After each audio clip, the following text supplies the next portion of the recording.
nivel de abogados hay una intranquilidad. ¿Por qué?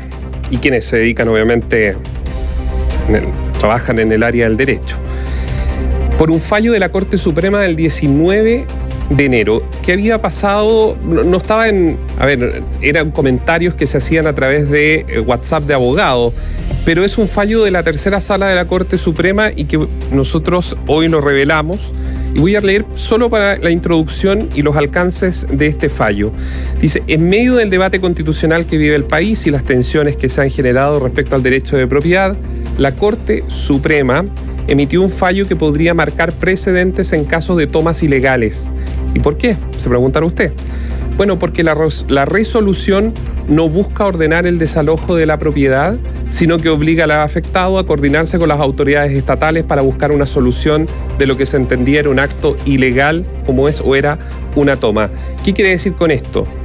¿El fallo reconoce la propiedad privada?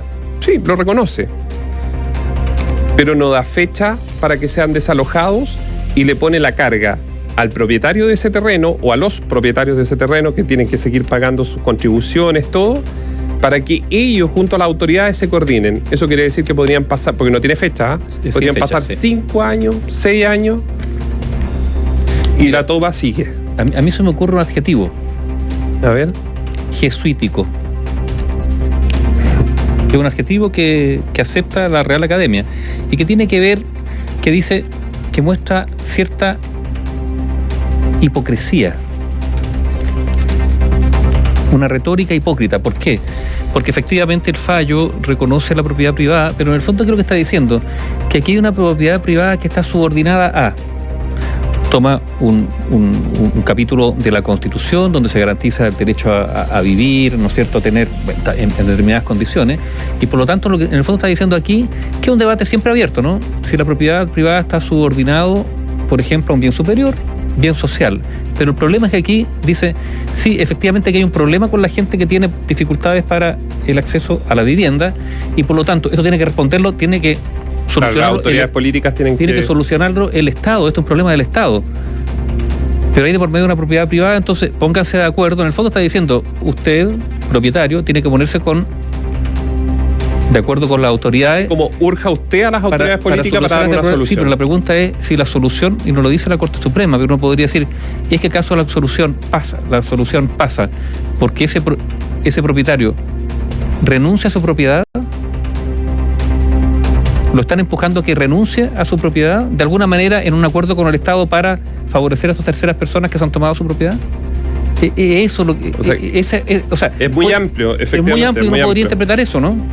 Pero aquí lo más grave, y esto lo escuchábamos hace unos minutos atrás acá en Bio Bio, a Arturo Fernandois, que es un reconocido abogado constitucionalista que reconoce que no le gusta este fallo de la Corte Suprema, como muchos otros abogados constitucionalistas, porque en principio el recurso de protección es para restablecer el imperio del derecho y no que cada cual haga lo que quiera, o en definitiva que cada cual tome por sus manos hacer lo que quiera, hacer justicia, por ejemplo. Sí, mira, a ver, yo creo que también aquí hay, porque hay una ilegalidad de fondo.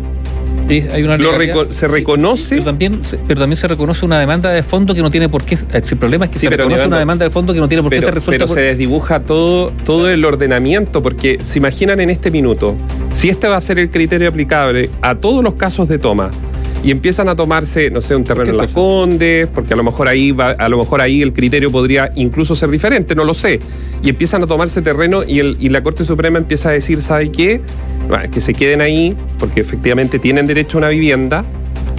Si nadie está en contra de que las personas, obviamente sabemos, hay 750.000 viviendas que se necesitan, viviendas sociales. Pero si empezamos así... Pero si el problema del fallo, ¿sabes cuál es? Es que una responsabilidad del Estado se la endilga en cierta medida a un particular. Ese es el problema.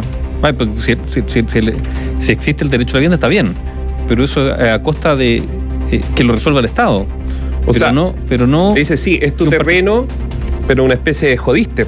Tendría que tú ir a tocar el timbre de todas las reparticiones públicas para acelerar o que te lo devuelvan o que te lo compren, porque ahí está el tema. O construir una solución, pero eso... No, es un fallo ambiguo, partamos por ahí, ¿no es cierto? Y peligroso. Sí, absolutamente. Yo encuentro, ahora, sobre todo en Viña del Mar, donde sabemos todo lo que ha pasado. En la región de Valparaíso está lleno. Hasta murió un empresario dueño de un terreno que estaba en un litigio donde pagaron a un sicario para ir a matarlo. Así es, claro. Me parece que eso se le olvidó a los supremos. Es que, bueno, uno podría decir también que está en línea o en sintonía con muchas cosas que están pasando. Mira la construcción, todavía no hay construcción, pero algunos de los principios que algunos convencionales en la Convención Constitucional están poniendo sobre la mesa, ¿no es cierto? Regulación de un montón de cosas por parte de Kia, de algunas entidades que no sabemos cómo van a funcionar, cómo van a estar constituidas, ni cuáles van a ser.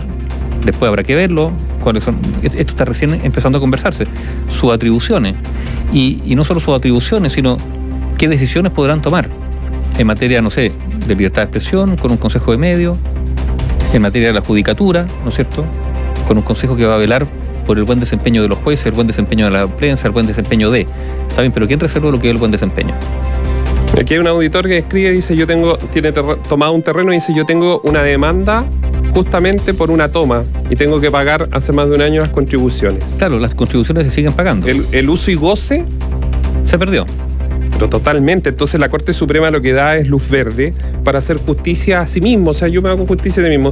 Yo necesito que... Bueno, o sea, no sé si justicia, pero se acepta... Yo voy y me tomo el terreno... No, eso no es justicia. Se acepta una presión indebida, ilegal, para obtener un fin. O sea, para ser preciso. Claro, es que Arturo Fernando decía, aquí se dio... Con este fallo, decía Arturo Fernando hace unos minutos atrás, se dio luz verde para dar, en definitiva, justicia por sí mismo, algo que obviamente que es la autotutela, algo que la Corte Suprema debería haber velado para que eso no ocurriera. Como el Estado no me da las garantías, yo voy y utilizo un mecanismo de presión. O sea, claro, incluso uno podría decir, no sé si la palabra incentivar. No, yo no quiero utilizar eso porque no creo que haya estado en el ánimo de los ministros. No, pero es que no es un problema de ánimo. Si problema, ¿cuál es el resultado de? Tú tomas una decisión con determinado ánimo, pero si te equivocas en la decisión que tomas, genera algo.